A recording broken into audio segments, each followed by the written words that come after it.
Olá, meus irmãos, minhas irmãs, ouvintes do canal Obed Ferreira, Estudos Bíblicos. Estamos felizes porque mais um dia que nós estamos diante dos irmãos, compartilhando da palavra de Deus, né? Dizer sempre da nossa alegria de estarmos juntos com vocês a cada domingo, cada final de semana, né? Já que nossos vídeos eles são semanais, então a cada semana se renova a nossa alegria de estar aqui com vocês na manhã desse dia, né? E quando prosseguimos em estudar o Evangelho de Cristo segundo São Marcos, né? Hoje a penúltima lição que estaremos estudando sobre este livro e sobre os ensinamentos de Jesus Cristo, né? Hoje estaremos refletindo no capítulo 14 e o estudo, né, desta semana tem como título No Caminho para a Cruz. Jesus Cristo trilhando ali o seu caminho rumo à cruz, depois de todo o seu ministério desenvolvido ali inicialmente, no primeiro momento ali na Galileia, no norte de Israel, mas em seguida o Senhor Jesus ele vem e desce para Jerusalém, onde ele vai desenvolver a segunda parte do seu ministério, onde ele vai concluir o seu ministério, onde ele vai cumprir a missão que Deus, seu Pai, o deu, e ele vai cumprir fielmente em todos os aspectos, cumprindo as profecias, cumprindo as escrituras, né? Quando a gente vê lá em Gênesis 3,15, quando o Senhor já prometia a vinda daquele que salvaria a humanidade da garra do pecado, né? E de Gênesis até os dias de Jesus, o povo de Israel não conseguiu compreender, não conseguiu perceber, né, as características reais do Messias, daquilo que o Senhor havia destinado para a salvação do seu povo, mas também para a salvação de toda a espécie humana, né? Então, na trajetória de uma vida curta, mais intensa, né, nós vamos aprender cada vez mais com Jesus Cristo. Mais de 2000 anos depois, e as mensagens, os ensinamentos de Jesus Cristo, o testemunho de Jesus Cristo, a sua morte e ressurreição naquela cruz, continua atual, continua ativo, continua fervendo em nossos corações. E também continua com o propósito de salvar aqueles que se haviam perdido, né? De modo que até a sua volta, as suas mensagens, os seus ensinamentos, o seu testemunho, a sua vida continuará resgatando muitas vidas. Infelizmente, nem todos serão alcançados, nem todos se deixarão alcançar por essa mensagem de salvação, mas a parte, o papel de Jesus Cristo, ele já cumpriu ali na cruz, derramando seu sangue, moendo o seu corpo, por cada um dos seres humanos. Mas, infelizmente, o homem, a dureza do seu coração, não vai compreender, não vai aceitar e não vai ser alcançado pela graça salvadora do nosso Senhor e Salvador Jesus Cristo, né? Eu gostaria, a título de considerações iniciais, fazer alguns comentários, como dizer que chegamos num momento em que Jesus Cristo ele segue ali em rumo ao Calvário, né? Só que antes disso ele vai passar pelo julgamento, aquele tenebroso e grande julgamento em que o Sinédrio ali de Israel, de Jerusalém, ele vai aplicar rigorosamente e injustamente contra Jesus Cristo, né? Mas nesse caminho Jesus vai nos ensinar algumas atitudes esperadas para os seus discípulos, né? Diante de determinadas situações, o servo de Deus, o discípulo de Jesus Cristo, ele precisa tomar uma atitude coerente, condizente com a condição de filho, com a condição de discípulo de Jesus Cristo. Então, nesse capítulo, podemos perceber um tipo de via crucis, né, marcada em 6 estações. Esse capítulo 14, se a gente considerasse um caminho, né, um percurso, uma trajetória de Jesus Cristo, e nessa trajetória ele vai nos trazer pelo menos 6 grandes ensinamentos, né? Então, vamos chegar ao famigerado julgamento de Jesus Cristo. A primeira coisa que a gente percebe aqui, o primeiro ensinamento, encontra-se lá no capítulo 14, nos versículos de 1 a 9, onde nesse mesmo caminho, e apesar de tudo, e aqui o texto começa mostrando Jesus Cristo sendo honrado, né? Jesus Cristo ele vai ser honrado por aquela mulher anônima, uma mulher que o texto não registra o seu nome, mas muito mais do que o seu nome, são os seus feitos, as suas obras, que vão colocá-la no rol daqueles que para Jesus Cristo foi tão importante, a ponto de, mesmo não sabendo o nome daquela mulher, mas o seu gesto, a sua atitude, e é justamente a atitude daquela mulher que Jesus Cristo espera dos seus discípulos: submissão, obediência, amor, confiança e fé. Características presentes simplesmente no ato daquela mulher, quando ela derramou um bálsamo puríssimo e caríssimo, não é? Ali nos pés de Jesus Cristo. Por isso ela foi inclusive criticada pelos seguidores de Jesus Cristo, né? Pelos fariseus, por aqueles que acompanhavam a trajetória de Jesus Cristo. E ela foi criticada por aquilo ali, quando disseram, mas ela poderia doar aos pobres, não é? E seria muito mais útil o gasto, o uso, a aplicação daquele recurso. Mas Jesus chama a atenção para eles quando diz, né? Vocês sempre terão os pobres junto de vocês para socorrer. Quanto a mim, estou aqui agora, mas passará os dias e vocês já não mais verão. Então esta mulher, ela foi honrada por Jesus Cristo pela sua atitude, pela sua iniciativa, pela sua visão, né? Que jamais seria esquecida, né? Jesus Cristo fez questão de que aquele ato daquela mulher fosse registrado nas Sagradas Escrituras, para que não se esquecesse e para ficasse para a posteridade, né, o ato daquela mulher. Ela fez o melhor, ela fez tudo, ela fez no momento certo, ela foi reconhecida pelo Mestre. Feliz é o servo, né? Feliz é o servo que é reconhecido pelo seu Senhor. E aquela mulher, né, ela com sacrifício, né, conseguiu aqueles recursos, comprou aquele vaso, né? E aqui, independente de como ela conseguiu aquele dinheiro, aqueles recursos, mas diante de Jesus Cristo, qualquer que tenha sido o seu pecado, ela se redimiu diante de Jesus Cristo ao reconhecer, a confessar que aquele homem ali é digno de toda honra, de toda glória, de todo louvor e de toda adoração. A segunda estação que nós encontramos, percebemos e aprendemos, né, nos ensinamentos de Jesus, diz que Jesus enfrentou a ignomínia humana. Marcos, capítulo 14, versículo de 10 a 26. E antes de mais nada, eu gostaria de dizer, né, a tradução, o significado da palavra ignomínia, não é? Nós estamos em um final de semana, e costuma-se dizer que no final de semana nós gastamos o nosso vernáculo mais erudito, não é? Isso faz parte do crescimento, do desenvolvimento, do conhecimento humano. Muito embora alguns não façam tanta questão por isso, né? Dizem, não, mas o nosso público-alvo, sim. O nosso público-alvo, nesse caso, é um público diversificado. Então nós precisamos alcançar tanto aqueles mais letrados quanto os menos letrados. Mas quando nós incluímos dentre os menos letrados o conhecimento, nós o ajudamos a que ele cresça mais no conhecimento, em particular da língua e do seu idioma. Então, ignomínia significa grande desonra infligida por um julgamento público, degradação social, opróbrio ou vergonha. Então, Jesus Cristo estava sendo submetido, não é, ali à ignomínia, ao julgamento, à execração pública, não é, mesmo sem merecer, por parte daqueles líderes religiosos. Jesus Cristo enfrentou a traição de Judas quando foi vendido, né, pelas 30 moedas.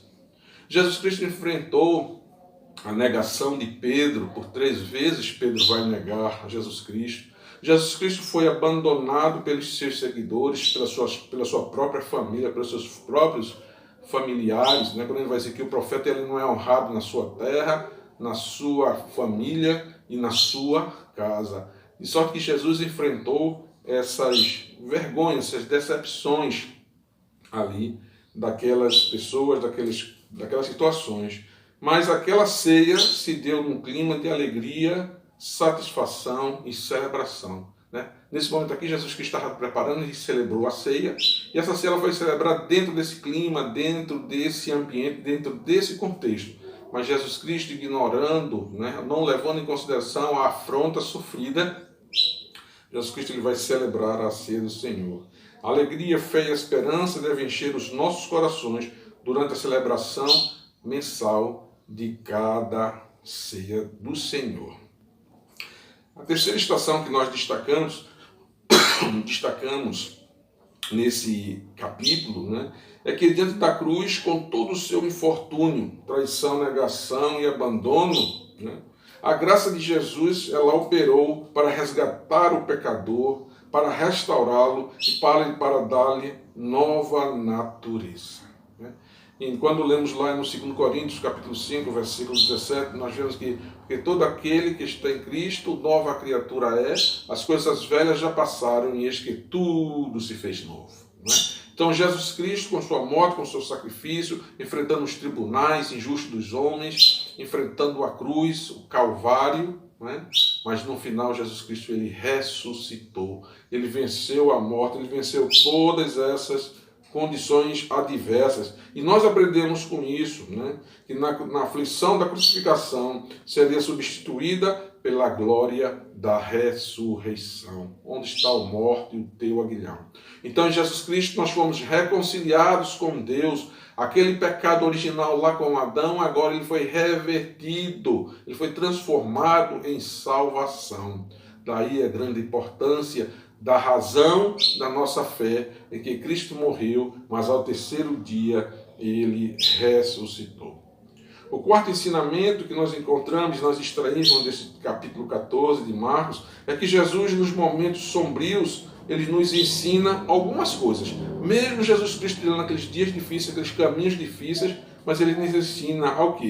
Que no momento de aflição, nos momentos sombrios de nossas vidas, precisamos primeiro buscar a Deus em oração.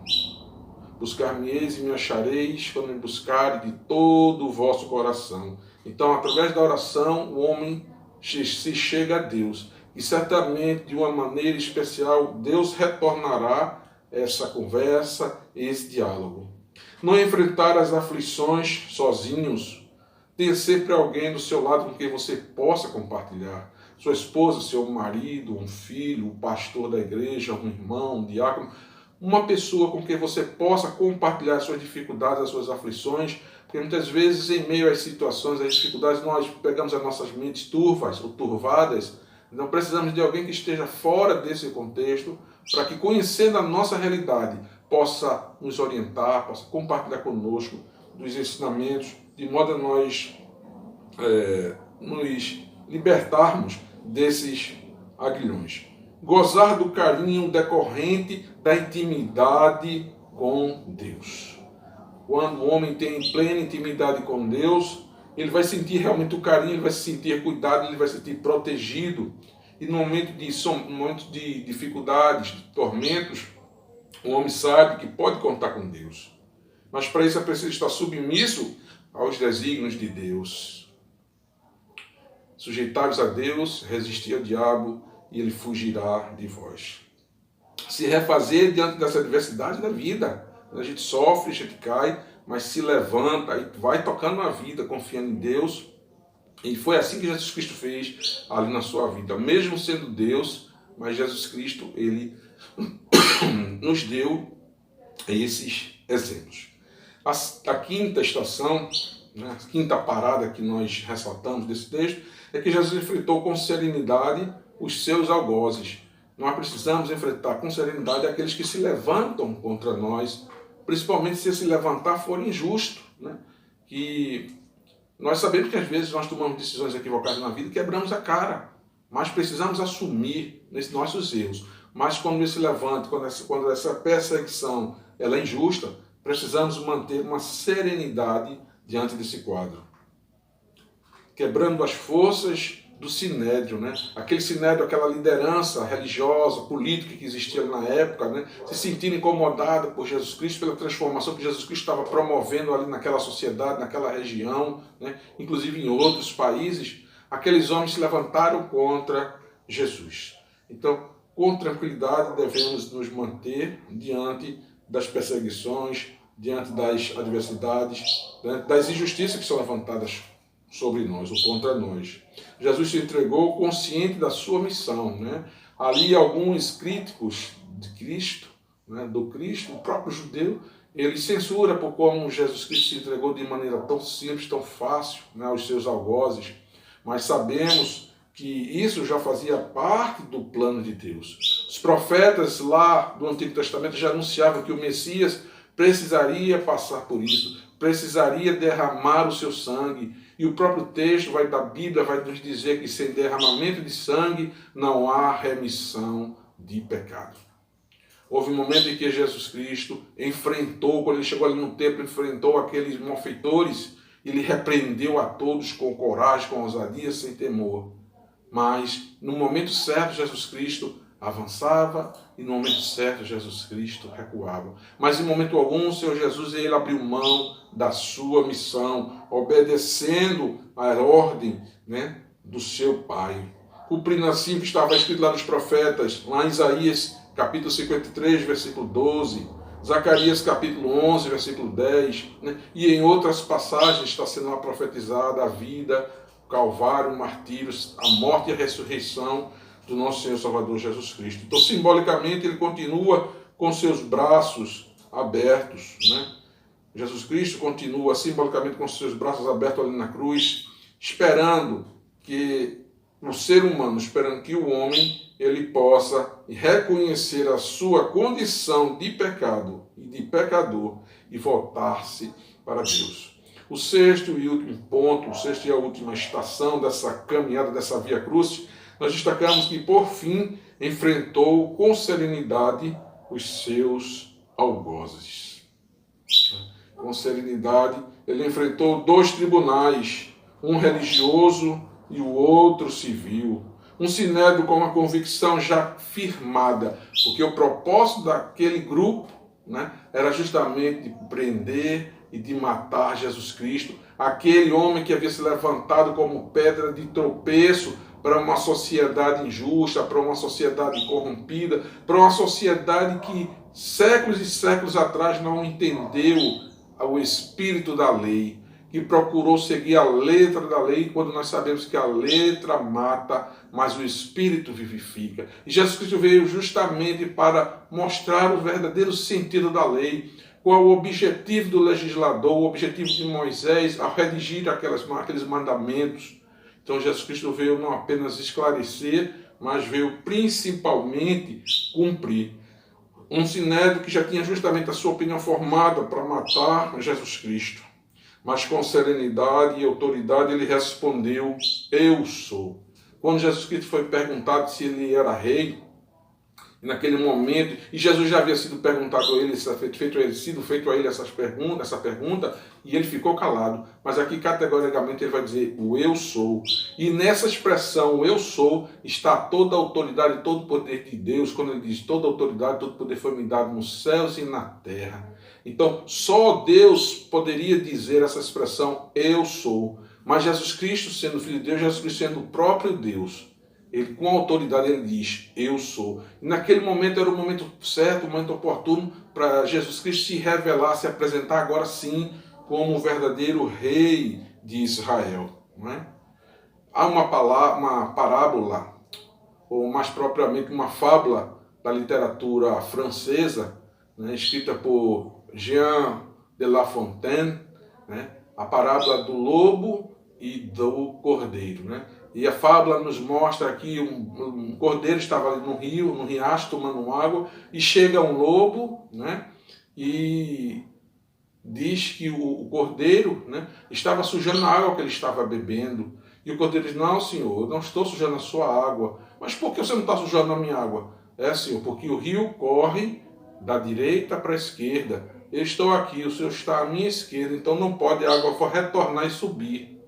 E a fábula continua dizendo que o leão continua insistindo, continua insistindo, não, mas se não foi você, foi seu pai.